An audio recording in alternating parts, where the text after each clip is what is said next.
When I was 15, my stepfather got stabbed right in front of me. There was an altercation in the middle of our street at 2 in the morning that woke our whole house up. My stepfather and my uncle were still up drinking and went outside to see what was going on. There was a young man kicking the SAT out of one of our older neighbors, an alcoholic gentleman who lived a few houses down from us. Found out afterward the young man was dating the older man's daughter. My stepfather and uncle went out to break it up, and in the commotion, my stepfather was stabbed by the guy. He stumbled back onto the porch and fell, and I tried to catch him. His blood smeared down the front of my shirt. The younger guy took off and we called 911. We were in the hospital until the early morning. When me and my mom got home, there was a message on our answering machine. It was a friend of mine from school, crying and apologizing for calling in the middle of the night, but she had just had a dream that there was screaming and a fight, and I was covered in blood. She begged me to call her back. The timestamp on the message was the same time as the stabbing. This is in the late 80s, before computers and even cell phones, really. I lived on the other side of town from her. There was no way she could have known what had happened. When I was 7 years old, my mom gave birth to my little sister. Me and my dad went to visit her in the hospital to check out the new family member. As 7-year-olds often do, I got bored, so my parents sent me to the kiosk right outside the main building to get an ice cream. As I was walking towards the kiosk, I cut over the lawn, as it was a shorter walk. Suddenly, I feel and hear a really heavy thud right behind me. I turn around to see the warped, mangled body of a man in a hospital gown, maybe 40 to 50 cm from where I was standing. The man had jumped off the hospital roof after receiving news he had terminal cancer. My mom and a lot of the others in the birth ward even saw the guy flying past the windows. The guy basically just fell short of killing me with him. A group of doctors and psychiatrists asked me to get emergency therapy, but I insisted on getting my ice cream and going home. This day I can still recall the thud of the body hitting the ground and his body laying next to me, clear as crystal. I still tell this story sometimes, mostly when I'm drunk or high. I don't know why it comes up, but I think ACT stuck with me. I worked with a lady once who was pretty old. I'd say about 70 years old. Since our job was pretty boring, we talked a lot, and she had all kinds of crazy stories. But this one creeps me out still. She said when her grandma died, they had her buried in a wood box in the backyard, as was pretty custom in those days.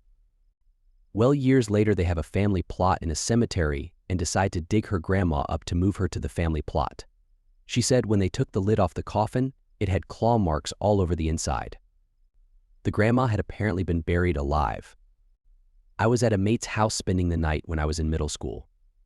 As expected, we'd stay up to all hours, which didn't matter most of the time, except the bathroom was right near his parents' room. About the only time we'd get in trouble was when someone would wake them up when nature called. To avoid this, we'd go out the basement door and just pee in the woods. The door stayed unlocked most of the time because we'd managed to lock ourselves out more than once. This was also compounded by the fact that we'd all wander out and find something to do in the woods on a regular basis. This night, his older brother was home and kept barging in the basement door and raining chaos from above, so we decided to lock the door just to deter him. Not that it really would have kept him out, but at least he'd have to use the key, and that took the barging and fun out of it. About midnight, we heard the handle jiggling and didn't think much of it, figuring it was his brother. After about 5 minutes of off and on handle fondling, my vocabulary has decided to not function at a high level today. We finally hit the door and yelled for him to stop. Quiet, no response, no more clattering of the handle. Great, we can move on, right? Well, about 10 minutes later, it started again, and the process repeated. This went on for about 2 hours, until finally, after telling him to stop, we just said screw it and ignored it. He continued for about 30 minutes after our last attempt for him to stop, and then just gave up. Well, fast forward to about 9 a.m., we were just stirring and one of my mates had to go to the bathroom. If you've ever had a sleepover like that, there are bodies strewn wherever there is space, and once the first person starts walking around, it kind of stirs the nest. We all started stretching and making our way to relieve ourselves of all the soda we'd binged on the night before. As I walk outside, I grabbed the door handle to close it behind me and noticed it felt rough. After looking at it, I saw that the space around the keyhole was all but destroyed. There were giant scratch marks on every surface and the metal guides were bent and skewed.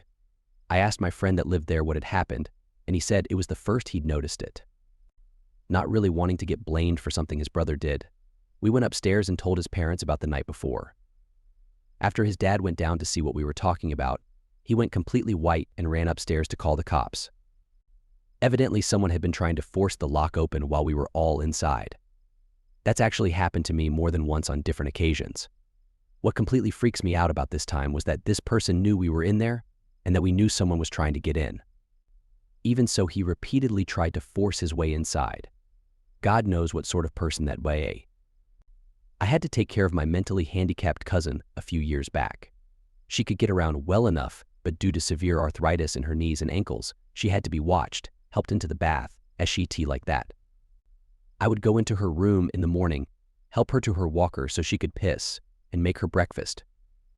One morning I heard the water running in the bathroom when I went to check in on her. I had to pass her room on the way to the bathroom. When I did, I saw that she was in her rocking chair in the corner, her blanket over her head, and she was rocking back and forth. "Don't leave the water on, you're going to flood the place."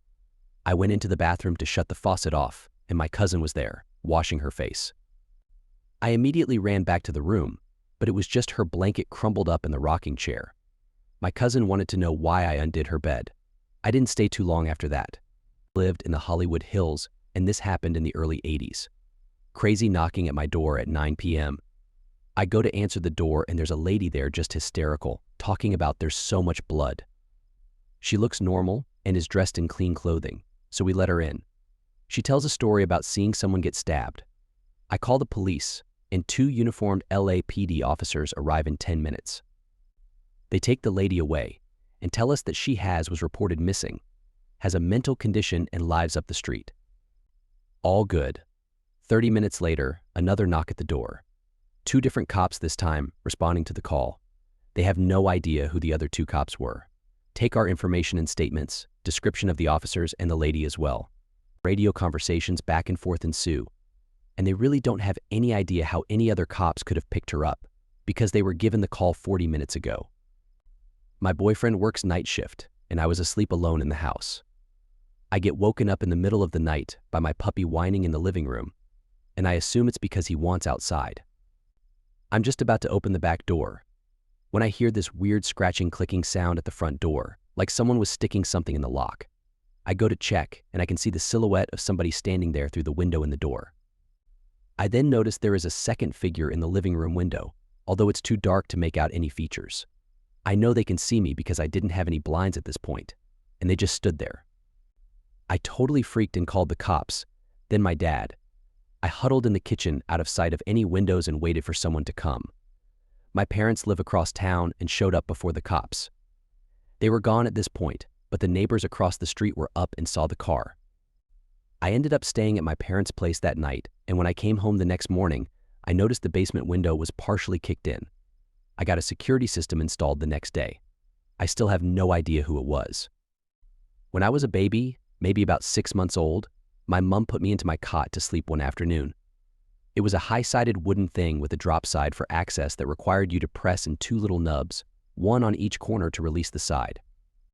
She came upstairs and found me outside the cot, asleep in the middle of the floor about 2 meters from the cot. The sides were up. There is no way I could have opened it. I couldn't stand and the sides were far too high to jump over. Apparently, she never felt comfortable leaving me in the room after that. Also, when my younger brother was born, he was put into that room as his bedroom.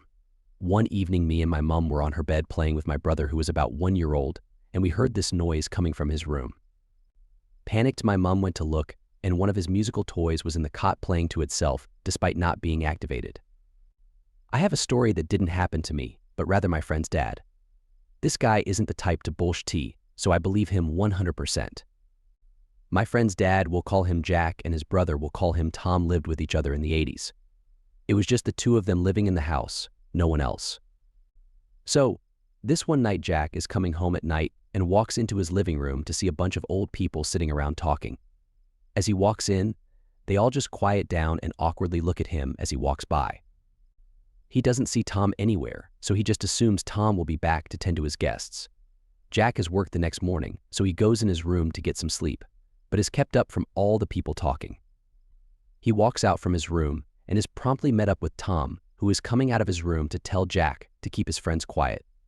However, Jack was coming out to tell Tom to keep his friends quiet. They walk out from the hallway into the living room, only to see that it's empty with the leftover smell of musk. I live in a completely normal neighborhood. There was a house once for sale a couple of years ago that is about 100 m away from my house. It was for sale for quite a lot of time, actually a few months, and it was completely empty. There weren't any curtains or anything, so you could see inside that the house is literally completely empty. No furniture, just white walls, empty rooms. Anyway, here's where it gets creepy. I walked by this house every night at around 10 p.m. when going home from hanging out with friends or something, and I always looked through the windows to see if someone moved in, but it was always empty and dark. One night, however, I walked by the house and it had lights on. There was furniture, couldn't see much, but there were tables, TV, refrigerator, most likely Itecha. And there were a bunch of old people sitting around a round table talking and smoking cigarettes. Okay, I didn't find it creepy at all. I just thought to myself, hey, they must have finally sold the house and I haven't noticed it in a few days. They moved in very quickly. But the next day I walked by the house again when it was daylight and it was freaking empty again. No furniture, no tables, just white walls and empty rooms, and a for sale sign was still F King there. I still didn't think much about it. To be honest, I didn't even care. I was really weirded out for a bit, but I forgot about it in a few hours.